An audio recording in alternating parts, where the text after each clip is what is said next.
Suck out the venom. It's really swollen. The cowboy already did, and froze in shock. The red desert of Kestrel 9 looked like an endless sea of rust. Wind pushed dry sand across cracked ground, and the sun above burned white like a welding torch. Most people avoided this route, but Cole Ryland didn't. Cole was a frontier cowboy in a galaxy that had forgotten the word cowboy existed. He rode a tall, steel-legged mount called Dustwalker, a half-machine, half-animal transport built for long travel. Dustwalker's hooves clicked on rock and hissed in sand. Cole kept one hand near the reins and the other close to his belt where his old blaster hung. It wasn't fancy, but it worked. Cole's eyes scanned the horizon. A long ridge of stone rose ahead like the spine of a dead giant. That ridge was where trouble liked to hide. He had one simple goal: reach the settlement of Dry Creek Station before night. Dry Creek was the last safe town for 200 miles. It had water recyclers, fuel, food, and people who asked fewer questions than most. Cole had learned the hard way that the frontier didn't care about hopes. It only cared about what you could survive. Dustwalker slowed as they reached the ridge. Cole guided it into a narrow pass where shadow cooled the air. A few broken rocks showed marks of old drilling work. Years ago, miners dug for rare crystals in these cliffs. Now the mines were empty and the creatures had returned. Cole lifted his scarf higher over his mouth. He listened. Wind, sand, and then something else, a sound like a weak gasp. Cole froze. Dustwalker also stopped, its sensors catching the shift. One mechanical ear tilted toward the noise. Cole slid off the saddle and moved carefully. He didn't rush. On Kestrel 9, rushing meant getting buried. He followed the sound around a boulder, and that's when he saw her. A woman lay half in the shadow, half in sunlight. Her boots were dusty, her coat torn. One glove was missing, and her hand was smeared with dark sand. She looked like she had crawled for miles.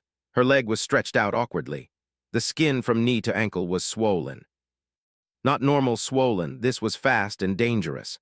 The area had a faint, strange shine under the surface, like tiny threads of light trapped beneath her skin. Cole's stomach tightened. She looked up at him with wide eyes. Her face was pale and sweat clung to her forehead. "Don't come closer," she whispered, but the words were weak. "It bit me." Cole kept his hands open to show he wasn't attacking. "What bit you?" She tried to point, but her arm shook. "In the rocks, it moved like a rope, like living wire." Cole knew the kind, razor vines. Not plants, not exactly animals either. They hid in stone cracks, shot out like whips, and delivered venom that could stop a heart or melt muscle depending on the victim. Cole's eyes moved to the rocky wall nearby. Sure enough, he saw a thin trail where something had slid. He also spotted a small smear of dark fluid on stone. He crouched at a safe distance. "Can you stand?" She shook her head, biting back pain. "No, it's really swollen." Cole studied her. She wasn't dressed like a miner or a traveler. Under her torn coat, parts of her suit looked like advanced armor, sleek material that didn't belong in a place like this. He had seen suits like that only once, years ago, when corporate security came through the frontier like they owned it. But she wasn't acting like security. She was scared, tired, and close to losing control. Cole's mind ran through options fast. He could leave. It was safer. The frontier rule was simple: don't carry other people's problems. Problems were heavy. Problems got you killed. But her leg was swelling more even as he watched. That meant the venom was spreading. If he did nothing, she might not make it to sunset. Cole took a slow breath and moved closer, staying alert for another strike from the rocks. Dustwalker stood behind him, silent like a guard. "What's your name?" Cole asked. She hesitated. "Mara." Cole nodded once. "All right, Mara, I'm Cole." Her eyes flicked to his belt. You got a med kit?" Cole's jaw tightened. "Not anymore." He didn't explain. Med kits were expensive. The last one he owned got stolen in a border town by someone who smiled while doing it. Myra swallowed hard. "Then I'm done." "No," Cole said firm. "Not yet."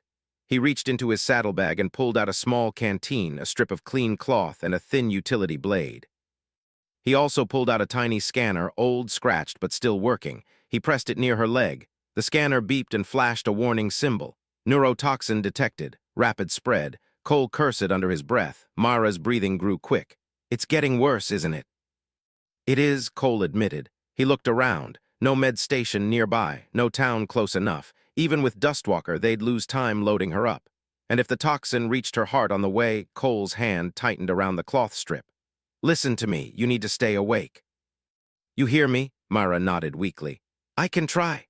Cole studied the wound itself, two small punctures near her calf. The skin around it was angry and swollen. He had heard old survival talk from backwater worlds. When you had no tools, no anti-venom, you did whatever bought time.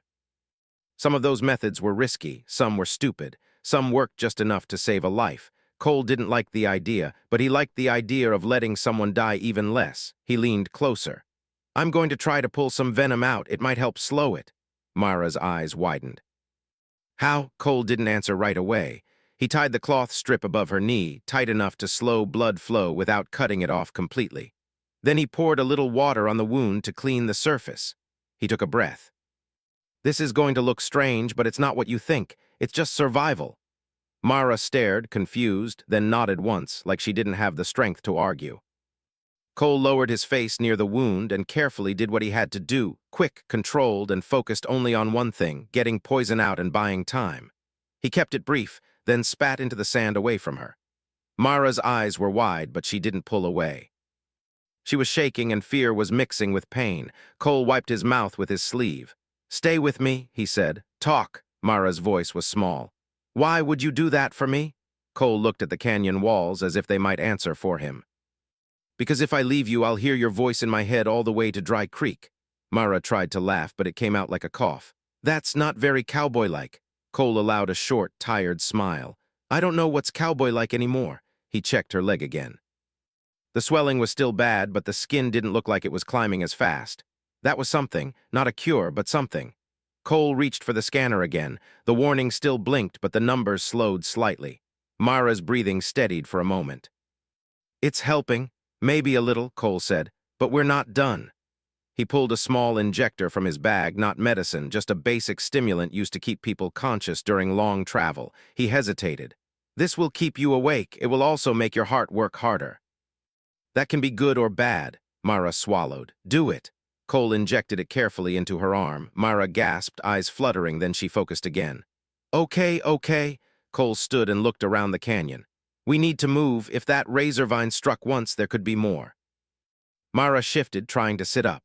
As she moved, her torn sleeve slid back. Cole froze. Under her skin on her forearm, a pattern glimmered. It wasn't a tattoo. It wasn't paint. It looked like light itself, forming thin lines that moved, slowly rearranging like living circuitry.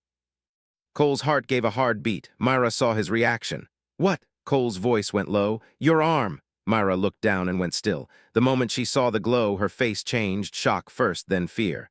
"No, no, it shouldn't be active," she whispered. "Not yet." Cole took a step back, his hand hovering near his blaster without fully drawing it. He didn't want to threaten her, but he also didn't understand what he was seeing. "What are you?" Cole asked, not harsh, just careful. Mara's eyes lifted to his. For 1 second, her pupils looked normal. Then they shifted, just for a blink, into a bright, unnatural color like a storm trapped in glass. Cole's blood ran cold. Mara grabbed his sleeve with surprising strength. "Please," she said, voice urgent now. "Don't leave me. I didn't choose this. I'm not here to hurt you." Cole stared at her glowing arm, then at her face, then at the canyon shadows that suddenly felt full of eyes. He had saved people before. He had helped strangers, but he had never seen anything like this. And somewhere deep inside, Cole understood a simple truth. This wasn't just a venom bite. This was the start of something bigger. He swallowed and forced his voice steady. "All right, Mara, I'm not leaving." Mara's grip loosened, relief shaking through her. Cole turned back to Dustwalker. "We're going to Dry Creek," he said, more to himself than to her. "And if anyone's hunting you," he looked back at Mara at the light under her skin, "they're going to have to come through me." As the wind howled through the canyon, Cole lifted Mara carefully, helping her onto Dustwalker's saddle. She winced but stayed awake. The glow in her arm pulsed faintly, like a signal waking up after a long sleep. Cole climbed up behind her and guided Dustwalker forward. The desert opened ahead, wide and unforgiving. And behind them, somewhere in the rocks, something shifted, quiet, patient, and hungry. Cole didn't look back, not yet, but he could already feel it. The desert wind grew colder as evening slowly approached. The sky of Kestrel 9 turned from bright white to deep orange, painting long shadows across the red sand. Dustwalker moved steadily, its metal legs clicking against stone, while soft engine sounds hummed beneath its armor. Cole rode behind Mara, keeping one hand lightly on the saddle to support her balance.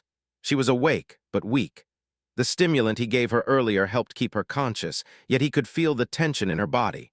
Every few minutes he glanced down at her arm. The glowing lines beneath her skin were still there. They moved slowly, almost like rivers of light flowing through invisible paths. Cole didn't ask more questions yet. Out here, questions could wait until survival was certain. "Still with me?" he asked quietly. Mara nodded. "Yes, just tired." "That's normal," he said. "Venom takes energy out of you." She stayed silent for a moment, watching the horizon. Finally, she spoke again. "You didn't run," Cole shrugged slightly. "Running is easy, living with the choice afterward is harder." Mara seemed to think about that. The desert stretched endlessly ahead. Dry Creek Station was still hours away. Cole adjusted their route slightly, choosing a narrow valley instead of the open plains. It offered better cover if someone or something was tracking them. The thought made him uneasy. He activated a small sensor on Dustwalker's saddle. A blue screen flickered to life, scanning the air for signals. Nothing yet. Still, his instincts warned him not to relax. "Why were you alone out here?" Cole asked at last. Mara hesitated. He felt her body stiffen slightly. "I was traveling," she said, attachment in a careful tone. "That's not an answer," Cole replied calmly. She sighed. "I don't remember everything. Some parts are missing." Cole frowned. Memory loss wasn't uncommon after trauma, but something in her voice sounded different, like she was hiding more than she admitted. Before he could respond, Dustwalker suddenly slowed. A soft alarm beeped from the sensor screen. Cole's eyes sharpened. "Hold on." He checked the display. A faint signal moved behind them, far in the distance, too steady to be natural. His jaw tightened. "Someone's tracking us," he said. Mara turned slightly. "How far?" "Far enough that we keep moving, close enough that I don't like it." He increased Dustwalker's speed slightly. The mechanical horse responded instantly, its legs moving faster while maintaining smooth balance. Silence followed. Then Mara spoke again, quieter this time. "You saw the glow, didn't you?" Cole didn't pretend otherwise. "Yeah." She swallowed. "Are you afraid?" Cole considered the question honestly. "I don't know what you are yet. That makes me careful, not afraid." Mara gave a small, sad smile. "That's fair." The wind shifted, carrying cooler air from the north. In the distance, rocky towers rose from the desert like ancient ruins. Cole guided Dustwalker toward them, planning to use the natural cover to avoid open exposure. As they moved between tall stones, shadows wrapped around them. Mara suddenly inhaled sharply. Cole felt it instantly. "What is it?" "My arm," she said. "It's reacting." The glowing lines brightened, not painfully but intensely. Cole slowed Dustwalker and watched closely. The light spread slowly up her arm, forming patterns that looked almost like symbols. They moved in ways he couldn't understand. "What does it mean?" he asked. Mara shook her head. "I don't know, it shouldn't activate like this." Her voice trembled. Cole realized something important then. She wasn't pretending, she was genuinely confused. A faint buzzing sound interrupted the moment. Cole looked up quickly. Far above, a small drone hovered against the darkening sky. His eyes narrowed. "Down," he said immediately. He guided Dustwalker into a narrow canyon entrance, hiding under overhanging rock.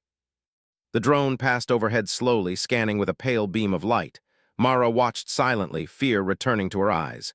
"They found me," she whispered. Cole kept his voice steady. Maybe they're just searching the area." But deep down, he didn't believe that. The drone moved away after a minute, disappearing beyond the rocks. Cole exhaled slowly. "We can't go straight to Dry Creek," he said. "If they're scanning routes, they'll expect that."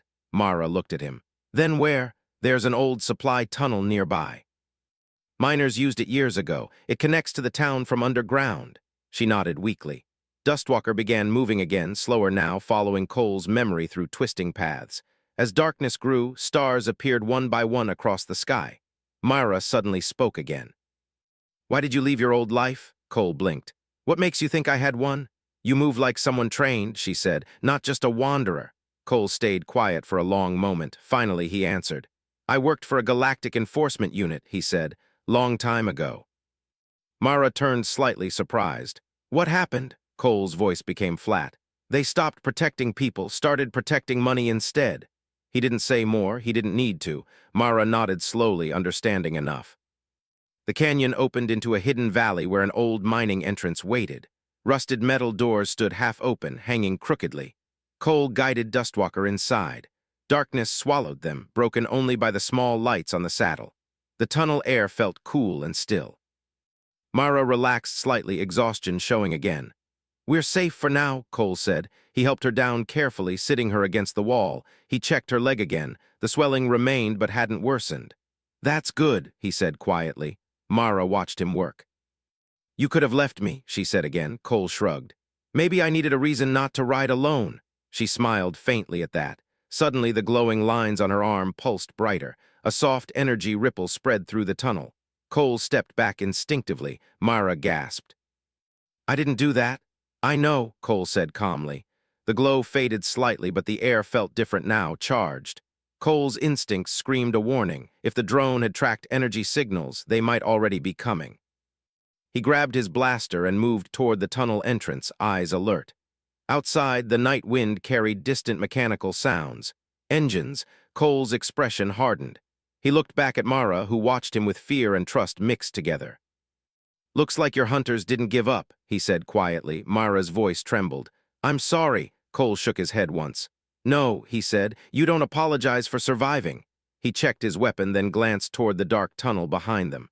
"Rest while you can," he added, "because I think the real trouble is just getting started." Outside, shadows moved across the desert, and somewhere beyond the rocks, unseen eyes searched for the glow that had just awakened. The old mining tunnel felt colder than before. Cole stood near the entrance, watching the dark desert outside while the wind pushed sand across the ground. The distant sound of engines grew louder. Not natural, not random travelers. Whoever was coming knew exactly where to search. Behind him, Mara sat against the wall, breathing slowly. The glow beneath her skin had faded again, but it had left a strange feeling in the air, like electricity after lightning. Dustwalker remained still, its sensors quietly scanning.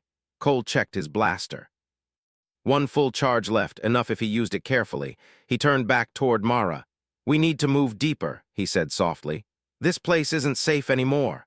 Mara nodded. She tried to stand but winced as her injured leg protested. Cole moved quickly, offering support without making it obvious he was worried.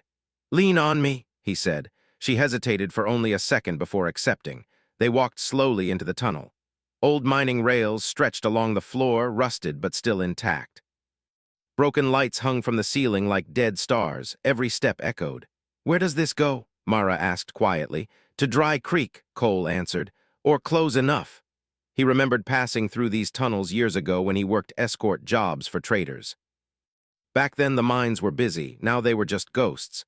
As they moved deeper, the tunnel widened into a large chamber. Old machinery sat abandoned, covered in dust. Cole guided Mara toward a metal crate so she could sit. "You rest," he said. "I'll check the path ahead."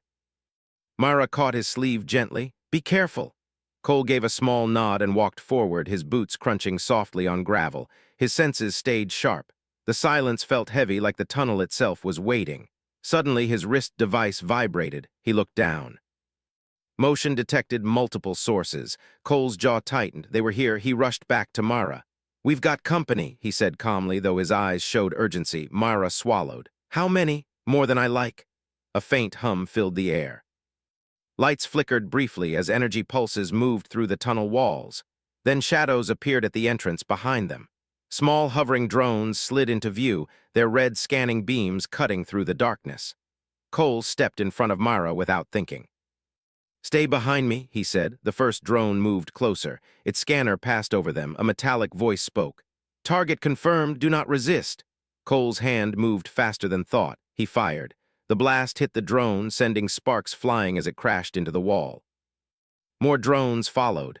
Cole fired again, moving sideways to keep them from surrounding him. The tight space worked in his favor. The drones had limited room to maneuver. Mara watched, wide-eyed. "You were trained," she whispered. Cole didn't answer. He focused on survival. Two drones fired small stun pulses. Cole rolled behind an old machine, the energy bolts striking metal instead. "Can you run?" he asked quickly. Mara shook her head. "Not fast." "That's fine, we move together." He grabbed a heavy metal rod from the ground and threw it toward a drone, distracting it long enough to shoot another blast. Sparks filled the air. For a moment, silence returned. Cole listened. Footsteps echoed deeper in the tunnel, not drones this time, people. Three figures walked slowly into view, wearing dark armor that reflected the faint tunnel light. Their helmets hid their faces. Each carried advanced weapons. Hunters. Cole's grip tightened. One of them stepped forward. "You've caused enough trouble," the hunter said through a voice filter. "Hand over the girl." Myra moved closer behind Cole. "No," Cole replied simply. The hunter tilted their head slightly. "You don't understand what she is," Cole shrugged. "Maybe not. But I understand when someone needs help." The hunters raised their weapons. Myra suddenly gasped. The glowing lines on her arm flared again, brighter than before. Energy spread through the tunnel, causing loose stones to vibrate. Cole glanced back at her. "Mara."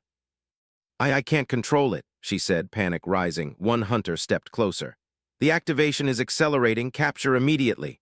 They fired. Cole pulled Myra aside just in time. The blast hit the wall behind them, sending dust raining down. "Mara, focus," Cole shouted. "Breathe," she tried. The glow intensified, spreading up her shoulder. Suddenly, a pulse of light burst outward. The nearest hunter stumbled backward as their weapon flickered. Cole stared in shock. Myra looked equally surprised. "I didn't mean to do that." "Well," Cole said quickly, "maybe do it again." Another hunter fired. Cole returned fire while guiding Myra deeper into the tunnel. They ran, or rather, Cole ran while helping Myra move as fast as she could. The tunnel split ahead into two paths. Cole chose the left without slowing. Behind them, footsteps followed. Myra's breathing became heavier. "I'm slowing you down. You're staying alive," Cole said firmly. "That's what matters."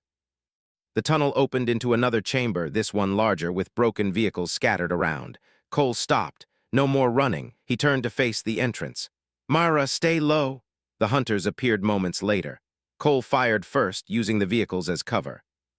Energy blasts lit the chamber like flashes of lightning. Myra watched, fear and determination mixing inside her.